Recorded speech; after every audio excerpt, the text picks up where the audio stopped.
Procedimentos. Primeiramente, é necessário entender o que compreende o termo procedimento. Segundo o professor Alexandre Cebriano Araújo, procedimento é a sequência de atos que devem ser praticados em juízo durante a tramitada ação. Assim, pode-se dizer que existem procedimentos distintos para crimes diferentes. O procedimento para julgar um caso de homicídio, por exemplo, é diferente do utilizado para julgar roubos. Tendo em vista que o homicídio obedecerá ao procedimento do tribunal do júri, enquanto o roubo seguirá o procedimento comum. Conforme o artigo 394 do Código de Processo Penal, o procedimento poderá ser comum ou especial. Agora vamos ver alguns exemplos de crimes que diferem dos procedimentos. Exemplos de crimes do procedimento comum são furto, roubo, estelionato, moeda falsa e receptação. E os crimes dos procedimentos especiais incluem tráfico de drogas, homicídio e crimes alimentares, por exemplo. Assim, será possível verificar que o procedimento comum é a regra geral, sendo aplicado na grande maioria dos crimes. Por outro lado, o procedimento especial é aquele que possui regra própria para crimes específicos, como verificado nos exemplos que eu acabei de falar. O crime de tráfico de drogas, por exemplo, é previsto em lei própria, assim como seu procedimento processual também é especial. Os procedimentos denominados comuns são 3.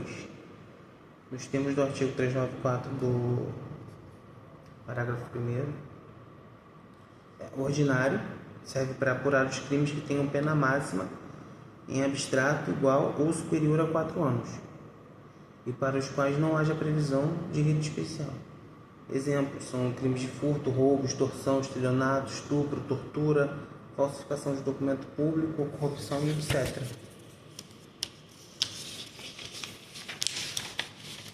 O procedimento sumário é para os delitos que tenham pena máxima superior a 2 anos e inferior a 4 anos, e para os quais não haja previsão de procedimento especial. Exemplos são crimes de homicídio culposo, tentativa de furto ou de apropriação indébita, embriaguez ao volante, quadrilha simples, etc.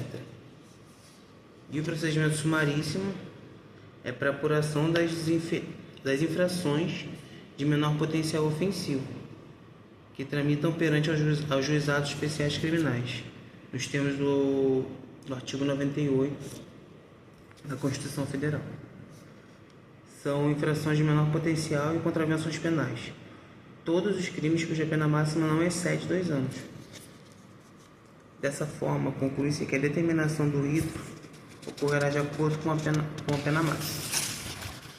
O artigo 394 ainda, no parágrafo 2º, também estabelece que a regra geral para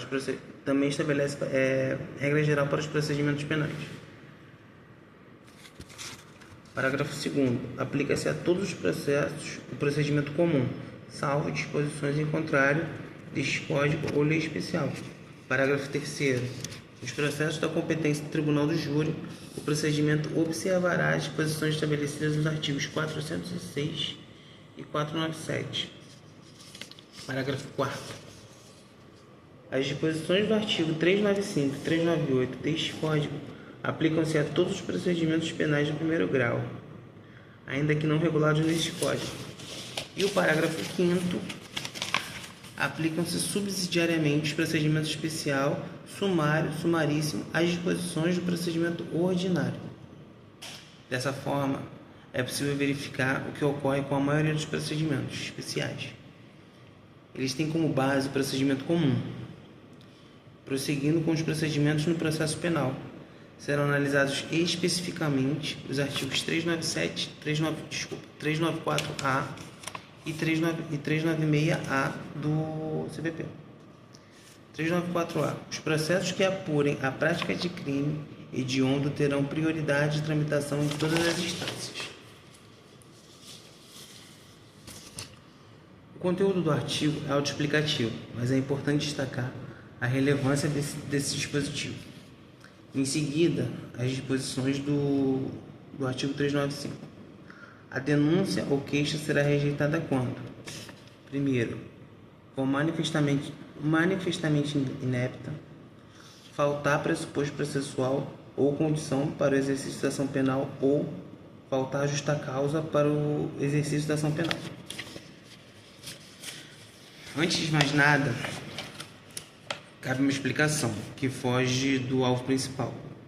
O artigo 395 dispõe acerca da rejeição de queixa ou denúncia, mas é necessário primeiramente compreender do que se trata esses dois institutos. O processo penal se inicia com a denúncia, realizada pelo Ministério Público dos crimes de ação penal pública, ou com queixa, realizada pelo querelante dos crimes de ação penal privada. Assim, o juiz rejeitará a denúncia ou queixa quando nelas existir algum tipo de vício, conforme disposto no artigo 395. Ela é inepta quando há inaptidão, ou ela for inadequada, contraditória ou absurda. E quando faltar pressuposto ou condição, se tratam de questões técnicas processuais. Isso significa dizer que em algum lugar do ordenamento existe uma exigência para que uma ação seja proposta, e essa exigência deve ser cumprida, sob pena de rejeição da denúncia. E a justa causa é um termo não muito bem definido pela doutrina, mas pode ser compreendido como falta de indícios da materialidade do crime ou de sua autoria, por exemplo. E dispõe o artigo 396, no caput do artigo 396, que o juiz, ao receber a denúncia ou queixa e não rejeitá-la, ordenará a citação do acusado para responder à acusação por escrito, no prazo de 10 dias. Este ato processual tem a finalidade de dar conhecimento ao réu da existência da ação penal, do teor da acusação e bem como cientificá-lo do prazo para a apresentação da resposta. Isso implica na ocorrência da infração penal, na rejeição ou recebimento da denúncia, e, se não for rejeitada, a citação do réu com prazo de resposta escrito em 10 dias. Conforme o parágrafo único do artigo 396, caso o réu não seja encontrado para a citação, ele será citado por edital e o prazo para a defesa começará a fluir a partir do comparecimento pessoal do acusado ou do defensor constituído. Nesse passo, esta resposta do réu faz parte da defesa técnica do acusado, devendo ser apresentada por advogado. Trata-se do ato obrigatório, pois salienta o artigo 396-A, parágrafo 2º, que se o réu não oferecer a resposta escrita no referido prazo por meio de defensor constituído, o juiz deverá nomear defensor dativo, que terá novo prazo de 10 dias, nos termos do artigo 396-A. Então, a resposta, o acusado poderá arguir preliminares, como, por exemplo, incompetência do juiz, existência de outro processo em andamento para apurar o mesmo fato, a gente chama isso de litispendência. Em casos de competência relativa, que é a territorial, o silêncio da defesa nesta fase implica prorrogação do foro. De acordo com o artigo 396-A, no parágrafo 1º, se na resposta escrita a defesa opuser alguma exceção, suspeição de legitimidade da parte, incompetência do juízo, litispendência ou coisa julgada, será processada separadamente. E o procedimento seguirá as regras previstas em torno desses temas nos artigos 95 e 112. Deverá também alegar tudo o que interessa à sua defesa. O fato narrado na denúncia não constitui crime. Inexistência de indícios do crime, ocorrência de prescrição ou qualquer outra causa extintiva da punibilidade. Apresentar a documentação, apresentar justificativas e requerer a produção de provas. E também arrolar as testemunhas. Vale ressaltar que o número máximo de testemunhas O número máximo de testemunhas são 8. E ao rolar suas testemunhas, a defesa deverá esclarecer que elas comparecerão à audiência, independentemente de intimação, tornando assim desnecessária a expedição de mandado. Considerando que no atual sistema mostra-se possível a absolvição sumária logo após a resposta escrita, percebe-se a importância de o acusado, desde logo, argumentar e, se possível, comprovar a existência de qualquer circunstância que possa levar o juiz a absolvê-lo, de imediato, evitando com isso a instrução criminal. Falar um pouco sobre a absolvição sumária também, e a audiência de instrução e julgamento, que são tratadas no artigo 397 e 399. A possibilidade de absolvição sumária nesse momento processual constitui importante inovação, trazida pela Lei 11.719 de 2008. Apresentada a resposta escrita, caso tenha sido arguida preliminar ou apresentado documento, o juiz dará vista dos autos ao Ministério Público para manifestação. A absolvição sumária será decretada nos termos do artigo 397, quando o juiz verificar existência manifestada de causa excludente e ilicitude do fato, do artigo 397, parágrafo 1º. Para a decretação da absolvição sumária é necessária a existência de prova que dê ao juiz a plena certeza de que o réu agiu em legítima defesa, estado de necessidade, estrito cumprimento do dever legal ou exercício regulado de direito. Nesse momento processual, havendo dúvida, o juiz deve determinar o prosseguimento do feito para que a instrução seja realizada, de modo com que a coleta das provas em sua presença possa ter melhores condições de apreciar o caso. Se persistir a dúvida, a sentença final deverá ser aplicado o princípio indúbio pro réu e o acusado absolvido. Manifesta a causa de excludente da culpabilidade do agente, exceto inimputabilidade. Artigo 397 do Código de Processo Penal. Esse dispositivo exige também prova cabal. Nesse momento processual de que o sujeito agiu em razão de coação moral irresistível, obediência hierárquica de ordem não manifestadamente legal, embriaguez fortuita e completa, erro de proibição, ou etc. O dispositivo exclui a possibilidade de absolvição sumária em caso de inimputabilidade, referindo-se aos doentes mentais. Os menores de idade sequer podem ser parte do processo penal, porque em tais casos há necessidade de aplicação de medida de segurança. E terceiro, que o fato narrado evidentemente não constitui crime. Pode ocorrer, por exemplo, de o promotor, considerado o fato de o indicado estar preso, oferecer imediatamente a denúncia por crime de porte ilegal de arma de fogo, sem existência nos autos do laudo de constatação de eficácia da arma. Durante a fase da resposta escrita, o laudo é encaminhado e é negativo. O juiz deve absolver sumariamente o réu. Do mesmo modo, haverá absolvição sumária se o acusado apresentar documento de que não havia sido juntado na fase de inquérito, demonstrando sua boa-fé em ação que apura crime de estelionato. Nota-se que a narrativa do fato contida na denúncia ou queixa não constitui crime. O juiz deve, desde logo, rejeitá-las. A regra da absolvição sumária foi prevista no Código de Processo Penal pelas situações em que a tipicidade decorre de provas juntadas após o recebimento da inicial acusatória. Também quando ocorre causa extintiva da punibilidade do agente. Houve equívoco do legislador quando estabeleceu que o reconhecimento de causa extintiva da punibilidade constitui hipótese de absolvição, pois neste caso não há análise de mérito, e sim de causa impeditiva. Tanto é que o artigo 61 do Código de Processo Penal permite que o juiz, em qualquer fase do processo, reconheça a extinção da punibilidade, agindo inclusive de ofício, por exemplo, quando há a morte do agente.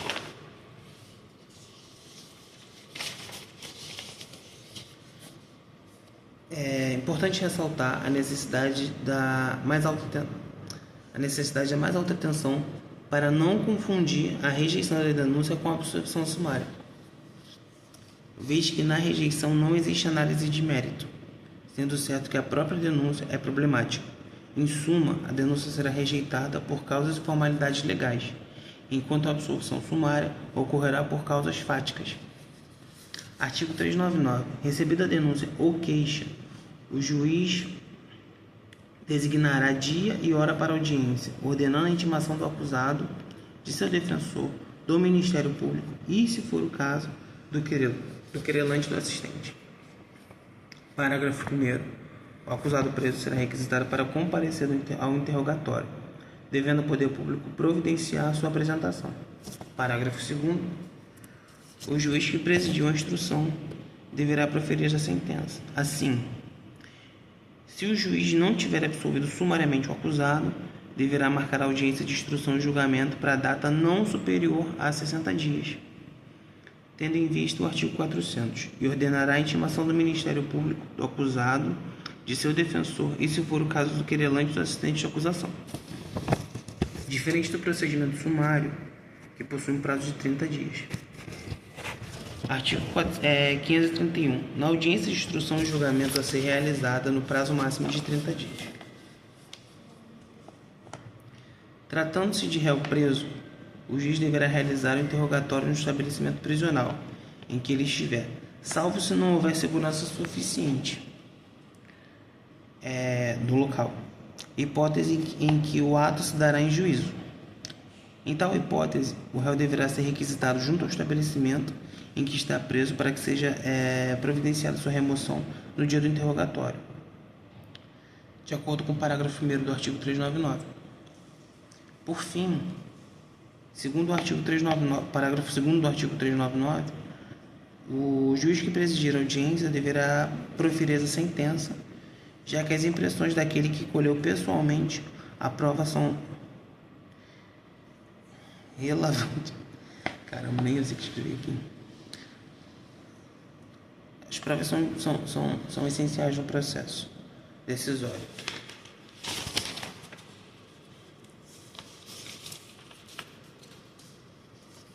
Audiência de instrução e julgamento, provas e diligências. Artigo 400 ao 405. Se o juiz não tiver absolvido sumariamente o acusado, deverá marcar a audiência de instrução e julgamento para a data não superior a 60 dias. Artigo 400.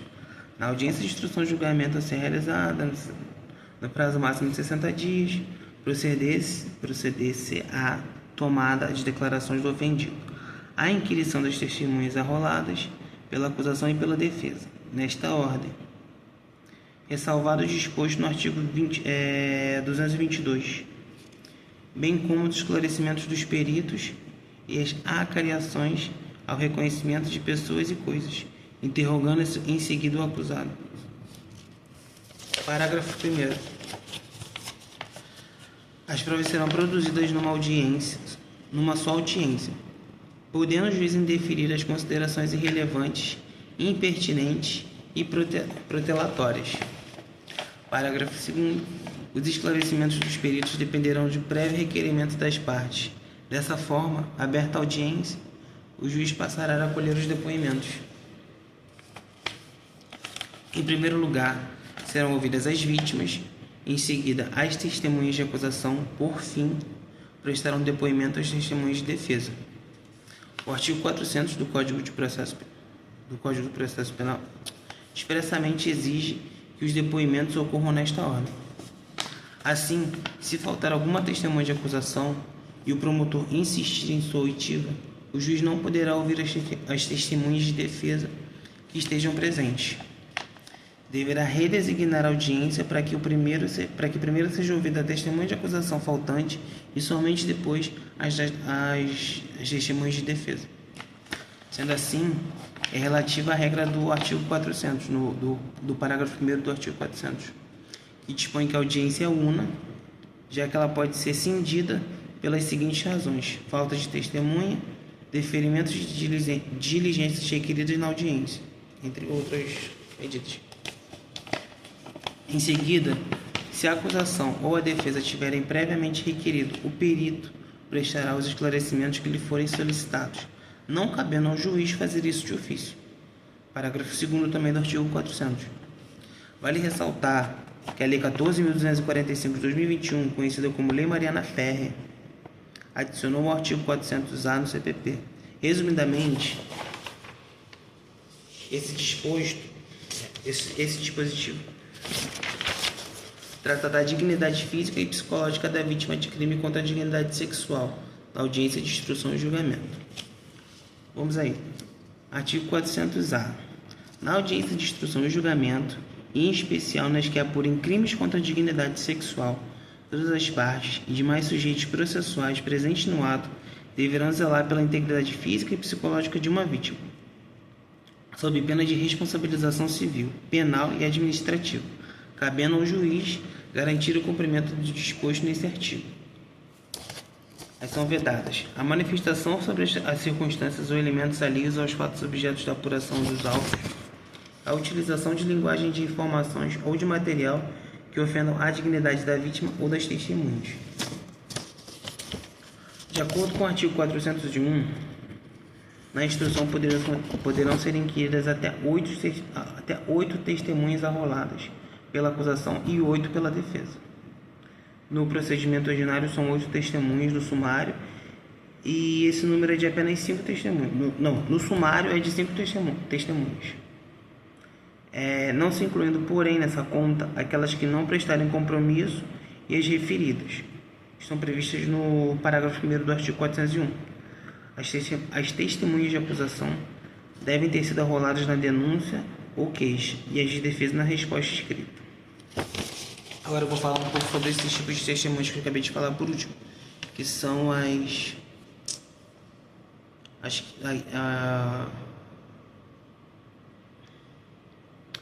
vamos a elas. Testemunhas que não prestam compromisso são as que, por força de algum dispositivo legal, não estão comprometidas a falar a verdade. Exemplo, familiares do réu. Por outro lado, as referidas são as citadas durante o processo por alguém que não as próprias partes. Por exemplo, se uma das testemunhas diz que não viu nada, mas que um terceiro testemunhou tudo, esse terceiro é uma peça-chave no julgamento e será requisitado como testemunha referida. Deu para entender? O professor chegou a falar sobre isso em aula. Por fim, o parágrafo 2º do artigo 401 determina que as partes podem desistir da inquirição de qualquer das testemunhas arroladas, ressalvadas as testemunhas arroladas pelo juízo. Terminado o interrogatório, o Ministério Público, o querelante, o assistente de acusação e, a seguir, o acusado poderão requerer diligências cuja necessidade se origine de circunstâncias ou fatos apurados na instrução. Tudo isso de acordo com o artigo 402. O juiz pode também determinar de ofício a realização de diligência que entenda necessária. Com efeito, diz o artigo o inciso 2 do artigo 156 do CPP também, que é facultado ao juiz de ofício determinar durante a instrução ou antes de proferir a sentença a realização de diligências para dirimir dúvida sobre ponto relevante. O artigo 404 prevê que o juiz, ao término da instrução, pode determinar de ofício a realização de novas diligências consideradas imprescindíveis. O juiz pode ainda determinar a oitiva de testemunhas não arroladas pelas partes, as chamadas testemunhas do juízo. Caso não haja requerimento de diligência, no fim da audiência, ou se eventualmente tiverem sido indeferidos os pedidos feitos, o juiz declarará finalizada a instrução e dará a palavra às partes para a apresentação oral das alegações finais, por 20 minutos, respectivamente pela acusação e pela defesa, prorrogáveis por mais 10 minutos. Proferindo em seguida a sentença, segundo o artigo 403. Ao assistente de acusação é reservado o tempo de 10 minutos também, após a manifestação do Ministério Público, hipótese em que será acrescido o mesmo tempo aos defensores. Se houver mais de um acusado, O tempo para as alegações orais de cada procurador e defensor será individual, determinado pelo parágrafo 1º do 403.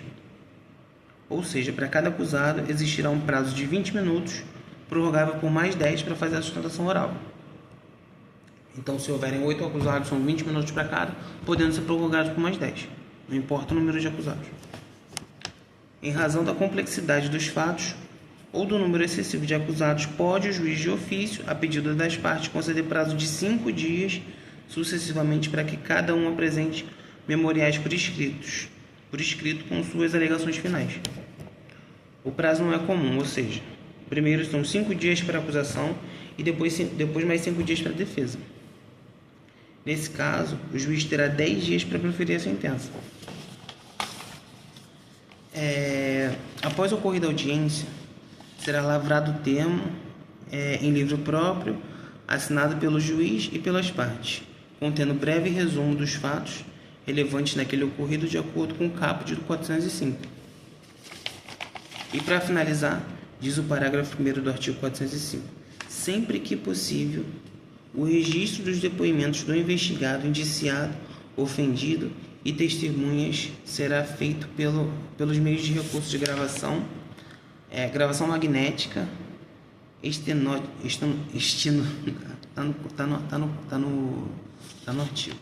estenotípia digital ou técnica similar, inclusive audiovisual, destinado a obter maior fidelidade das informações.